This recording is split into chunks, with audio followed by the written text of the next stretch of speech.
Would you survive these islands? Some islands aren't just deserted, they're abandoned for a reason. From ghostly whispers to deadly curses, these places are shrouded in eerie legends that send chills down the spines of even the bravest explorers. Deep in the tranquil waters of the Venetian lagoon lies a place shrouded in darkness and despair, an island so haunted, so permeated with the echoes of suffering, that the Italian government has forbidden anyone from stepping foot on its cursed shores. This is Poveglia, the island of death. In the 18th century, as the Black Death tightened its grip on Europe, Poveglia became a dumping ground for the infected, a quarantine zone where the sick were sent to die.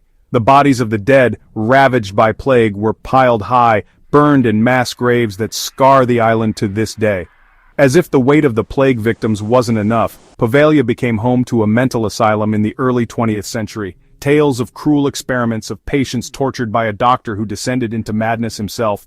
It is said he threw himself from the bell tower, driven to insanity by the ghosts that haunted him.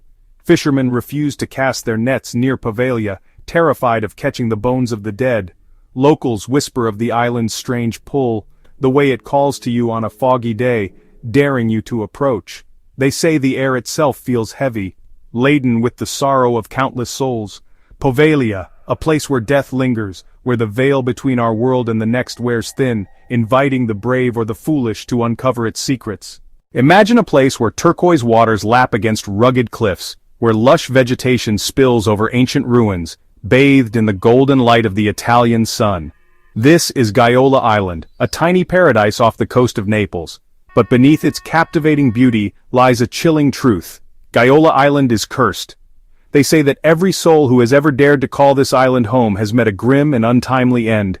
It began with its first owner, a recluse who lived out his days in solitude, only to be found dead, his body swallowed by the sea. Then came the string of wealthy families, each drawn to Gaiola's allure, each doomed to suffer unimaginable tragedies. One owner died in a car crash, his mangled body a testament to the island's curse. Another was found drowned, his lifeless eyes staring vacantly at the sky. The curse of Gaiola Island is relentless, touching everyone who dares to challenge its power. Today, Gaiola stands abandoned, a testament to the destructive power of its curse. In the heart of Mexico, hidden amongst the canals of Xochimilco, lies an island unlike any other. A place shrouded in mystery and steeped in eerie folklore. An island where childhood dreams transform into nightmares, and where the line between life and death blurs amidst a sea of vacant eyes. Here, the past and present coexist in a haunting dance. This is Isla de las Muñecas, the island of the dolls, a place that beckons the curious and the brave. Imagine stepping onto this island, the air thick with the scent of decay and the ground littered with discarded limbs. Each step you take feels like a journey into the unknown. Hundreds, perhaps thousands of dolls hang from the trees, their faces twisted in silent screams, their limbs tangled in the branches. They seem to watch your every move. Some are missing eyes, their sockets staring out into the void. Others are headless, their bodies left to dangle in the wind.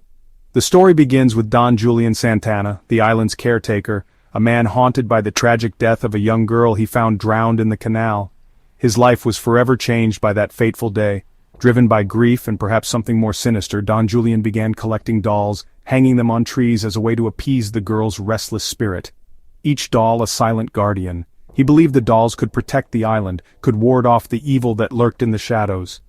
A protective barrier against the unknown. Visitors claimed to feel the dolls' eyes following them, their expressions shifting as they move through the island's eerie silence. A silence that speaks volumes. Some even hear whispers carried on the wind, the faint laughter of children playing in the distance. Sounds that send chills down your spine. Isla de las Muñecas is not for the faint of heart. It is a place where the past lingers, and the spirits of the lost find no rest. Off the coast of Brazil lies an island shrouded in fear and legend, a place where nature's beauty conceals a deadly secret. This is Ilha da Queimada Grande, better known as Snake Island. Here the sand is not meant for bare feet, and the rustling of leaves signals not the gentle breeze but the movement of death itself. For this island, a paradise from afar, is ruled by one creature, the golden lancehead viper, one of the most venomous snakes on Earth.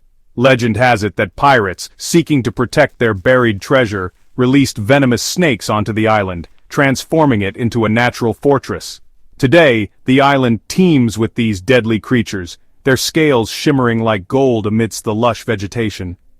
Stories circulate about the island's last lighthouse keeper, who, along with his family, fell victim to a nightmarish invasion. The Brazilian government, recognizing the inherent danger, has declared Snake Island strictly off-limits. The island stands as a stark reminder of nature's power, a place where evolution has favored venom over gentleness. Rising from the waters of the East China Sea like a concrete ghost ship, Hashima Island stands as a haunting reminder of Japan's industrial past. Once a bustling coal mining town, it is now a decaying testament to human ambition and suffering. Known as Gunkanjima, meaning Battleship Island due to its silhouette, Hashima was once the most densely populated place on Earth. Thousands of workers, many of them Korean and Chinese forced laborers, toiled in the island's undersea mines, extracting coal that fueled Japan's rapid industrialization. Life on Hashima was harsh and unforgiving. Workers endured cramped and unsanitary living conditions, their days consumed by the relentless rhythm of the mines. Accidents were commonplace and many men perished in the darkness beneath the waves. As Japan's reliance on coal dwindled, Hashima's mines fell silent. Almost overnight, the island transformed from a hive of activity to a desolate wasteland. Today, Hashima is a crumbling ruin, its concrete buildings eroded by the relentless sea air, its once bustling streets reclaimed by nature. Hashima Island stands as a stark reminder of the human cost of progress, a place where the past refuses to be forgotten.